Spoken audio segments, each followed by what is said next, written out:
Hi everyone. I am back with another question. Um, Doing my first video, um, editing and subtitles and that kind of thing made me realize that I talk too much. At least that's how I felt watching the other videos. So I'm going to try to keep this shorter. And I'm going to just, I think, keep it to one question per video. So here's the question. For those of us on the bottom or subside, what do you think we should look for in a top? What are red flags and what are some good signs?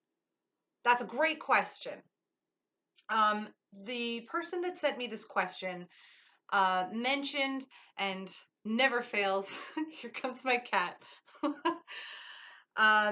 The person that sent me this question mentioned that it was difficult for them to trust tops. And a lot of people, that's very common. A lot of people have a hard time trusting somebody, especially in a kink scenario. There's a lot of trust involved. Yes, tops can find themselves having a difficult time to trust bottoms as well. I get that. But today, for the sake of this video, we are going to talk about bottoms.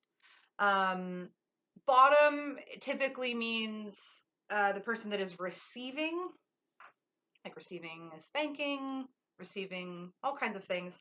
Um, Often on the bottom, the submissive side of the spectrum, but not always.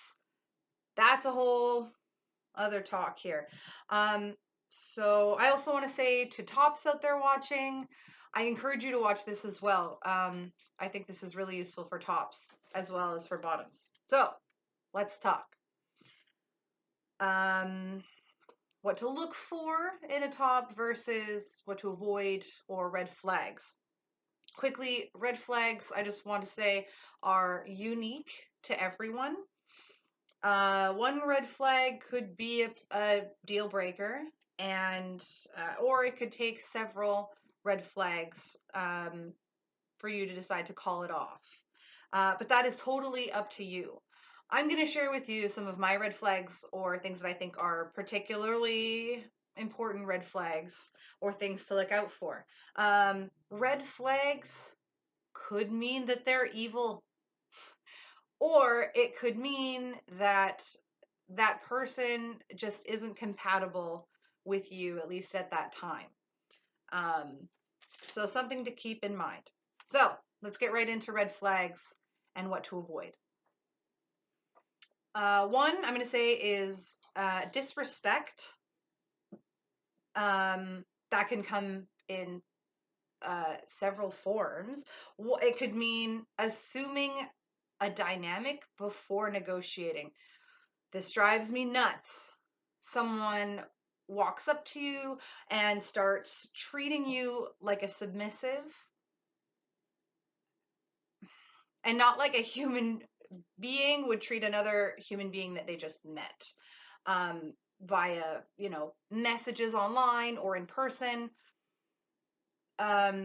So yeah, somebody that is assuming a dynamic before negotiation. No, you talk to them like a human being that you've just met first, respectfully, and then negotiate dynamics. Disrespect could mean I'm a big Harry Potter nerd, so I have to throw a Harry Potter quote in here by Sirius Black. If you want to know what a man's like, take a good look at how he treats his inferiors, not his equals. Sirius Black. And that kind of, when I first read that, it made me think of um, like when you're on a date and the person you're on a date with is being really rude and treating the wait staff really poorly. I'm like, yeah, see you later.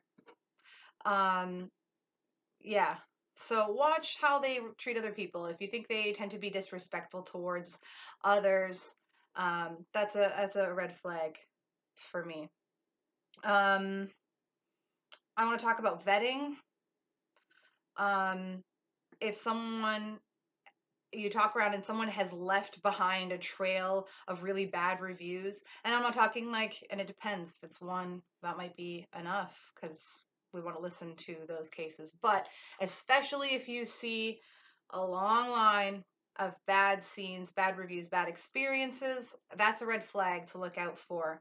And speaking of trails of past partners, here's a major one.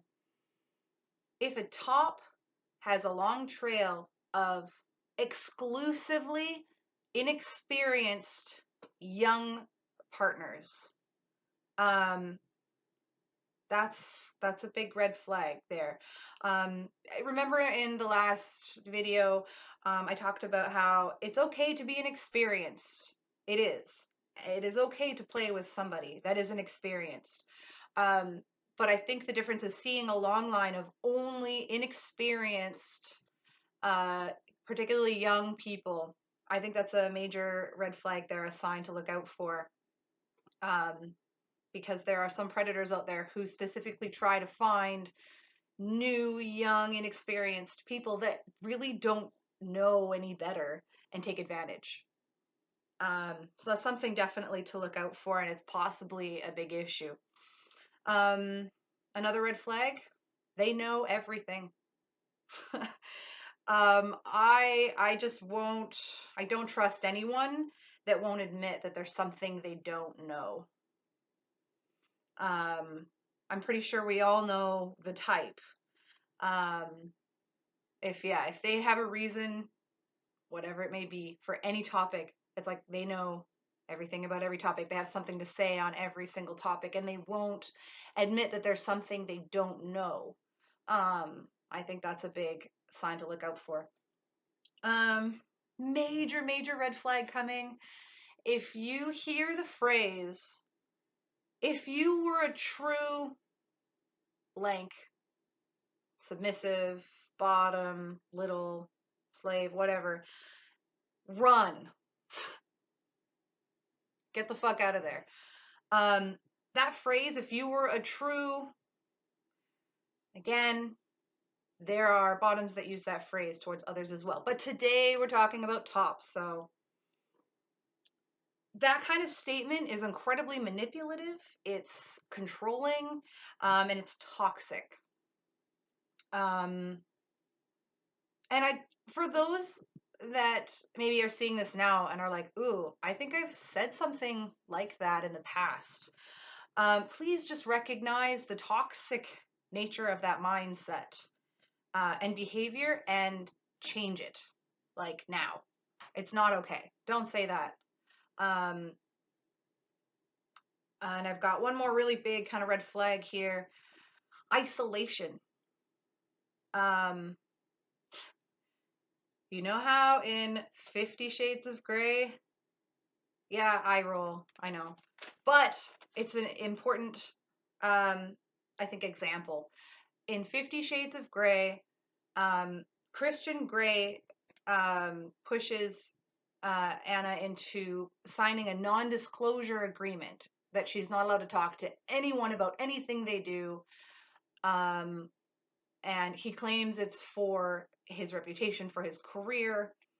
Don't get me wrong, there are people that unfortunately need to be closeted and secretive about their kink, for fear of losing jobs, family, you name it. But no one should attempt to cut you off from people in your life, and everybody needs to have someone to confide in, um, just for your emotional and physical well-being. It's important to have resources. I know I push that a lot, um, but for your emotional and your physical well-being, you need to have resources. You need to have somebody you can confide in, someone that can check in on you.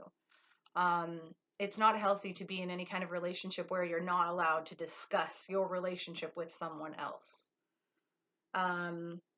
So those are the kind of things to avoid and red flags Let's kind of flip things and discuss things to look for a little more on the positive side. You'll probably notice that there there's some connections with the red flags, but for a good reason. So what to look for? Respect. If somebody doesn't just assume a dynamic right off the bat and actually just talks to you like you're a human they just met, um, and can negotiate for whatever dynamic you're going for. Um, and yeah, online messages. If someone sends you a well thought out, respectful message, that's a great sign. As opposed to, I'm sure there's a lot of people that have gotten those. I've gotten them. You know, the message that is like, yeah, you're gonna kneel and lick my boots, and I want you to do this. And I'm reading this thinking, no, no, you don't get to talk to me like that without any kind of negotiation. So I don't even answer those messages. Sometimes I do, uh, but not in a entirely pleasant manner. Um, so respect shows, I think, a lot of character. Um, Another thing to look out for, a good reputation. Use your judgment on this one, but like for example, there are people I know that have said bad things about me. I know that there are people that have lied about me. But if you ask around in my local community or even places I've been and taught, I'm confident that people would say that I am a safe top, that I know what I'm doing, and that I'm not a predator. Um, so that's kind of what you want to do. Vetting is really important. I think it's good to ask around a little bit and not in a gossipy way, but someone that you feel you can trust. If you don't know the people in that community, look for community leaders and event organizers, so somebody in the scene that will know a lot of people. Um, and having said that, just because somebody is well known doesn't mean they're not an asshole. There are those that slip through the cracks and make it for a long time in the scene, and can be predators. This does happen, but vetting helps prevent it. Um, so, um, another thing to look for is kind of goes along with one of the red flags we discussed. A good top is always learning and will admit if they don't know something. Um, I think that's pretty self explanatory. A good top will have things that they don't know and they'll admit it. A good top will have healthy boundaries. That means they'll be honest and upfront. It means they won't engage in play that they're not comfortable doing, or if maybe they're not in the right headspace for it. And a good top will respect your boundaries as well. So those are some quick basics there. Those are some of my thoughts. I want to know what your thoughts are. Do you have anything you want to add to that or some follow-up questions? I'm happy to address those.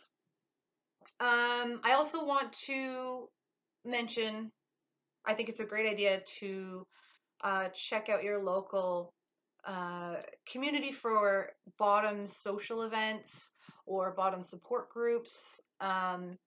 Those can be really helpful for bottoms that need support and need resources like other bottoms. So tell me what you think and send me follow-up questions, send me new questions. You can send comment, you can message me privately, you can tweet me at the Reddest of Rob. You can find me on FetLife under the name Red Robin. You can check out my website, alternativesexuality.ca. There you'll get more information. Plus, on my website, you'll see a list of workshops and places that I'm going to be presenting. The next video will be October 2nd, so stay posted, and thanks for watching. Have a good one.